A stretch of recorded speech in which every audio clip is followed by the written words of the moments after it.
الحمد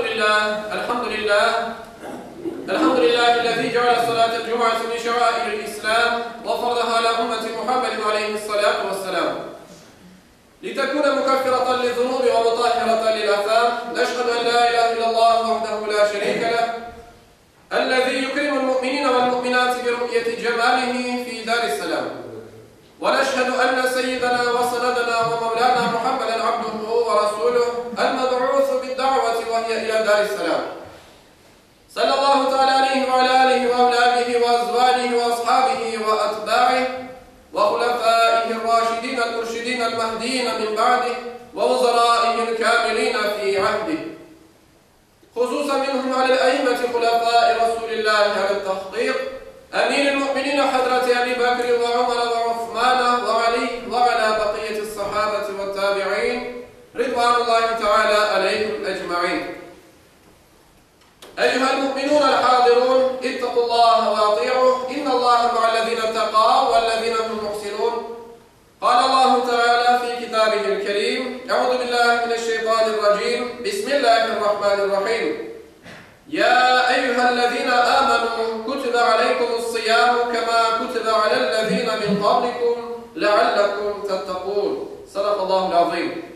وقال النبي صلى الله عليه وسلم: الصيام جنة من النار، إلى آخر الحديث. وقال النبي صلى الله عليه وسلم: صوموا تصحوا. صدق رسول الله ونطق حبيب الله فيما قال أو كما قال. Çok aziz ve hürmetli Müslümanlar, bizim bugünkü hutbemizin mevzusu Ramazan'ın hikmetleri hakkında olacak. Muhterem Müslümanlar, İslam'ın 5 temelinden biri Ramazan ibadetidir. Farz olğanı Kur'an-ı Kerim'de elbette ki bildirilgendir. Allah-u Teala bizim mukaddes kitabımız Kur'an-ı Kerim'de: ey müminler, sizden evvel geçken ümmetlerge farz kılgan gibi sizge de oraza farz kılındı.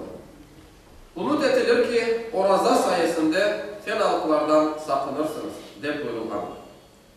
Ayet-i kerimede açık beyan edilmekte ki bu ibadet yalnız Müslümanlara mahsus bir ibadet olmayıp evvelki ümmetlerge de emir olungandır. Hak Teala'nın kullarına olan emir ve yasaklarında mutlaka bir takım faydaları vardır. Zira Allah-u Teala insanlara manasız hiçbir şey buyurmaz. Ayrıca Ramazan'ın farz kılınmasında insani, ahlaki, içtimai ve ruhi olmak üzere birçok maddi ve manevi faydaları vardır.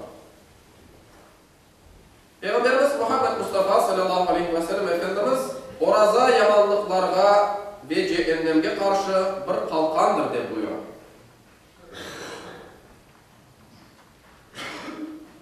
Peygamber Efendimiz başka bir hadis-i şerifinde buyurmakta ki bizlerge orazalı bir kimse yalan ve yalancılıktan, iş yapımdan vazgeçmese, aşap içmekle taşlaması Allah'ın katında hiçbir kıymeti yoktur buyuruyor. Muhterem Müslümanlar, Allah-u Teala'nın kimsenin ibadetine elbette ki ihtiyacı yoktur.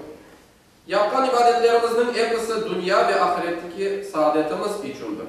Allah'ın bütün emir ve yasakları insanlar için bir rahmettir. Bu cümleden Ramazan'ın da bedeni, ruhi, ahlaki ve içtimai taraftan da pek çok faydaları vardır. Şimdiye kadar izahlamaya hareket etkenimiz hususlardan başka Ramazan'ın diğer faydalarını şöyle sıralamaktadır. Ramazan'ın nefis ve irade terbiyesinde çok mühim emniyeti vardır. Ramazan sayesinde insanda sabır ve irade gücü alışkanlık alına gelir.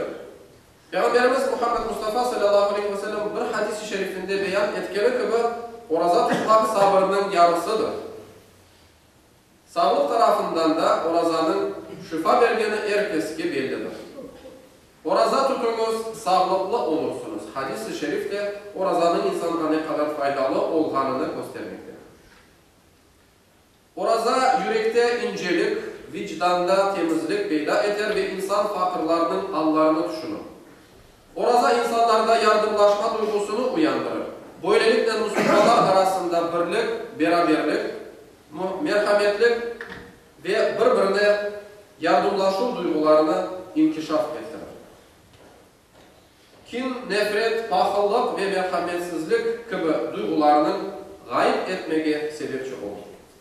Yukarıdaki hikmetlerini göz önüne alganda oraza Allah'ın insanlarga buyuk bir ihsanıdır.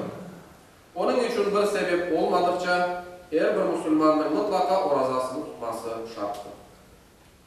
Ela inne ahsanel kelam ve ablagan nizam kelamullahil melikil azizil allam kema qala Allahu tebareke ve teala fil kelam ve izâ kuri'el Kur'an festemi'u leh ve ansitu leallekum turhamun.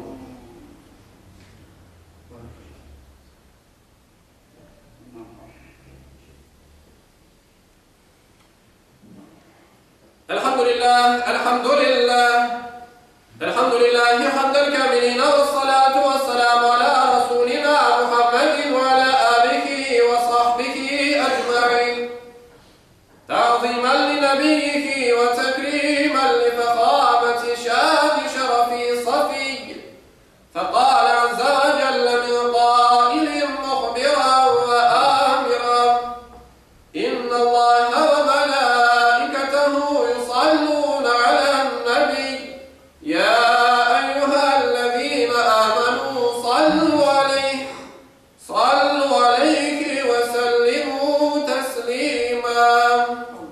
Allahümme salli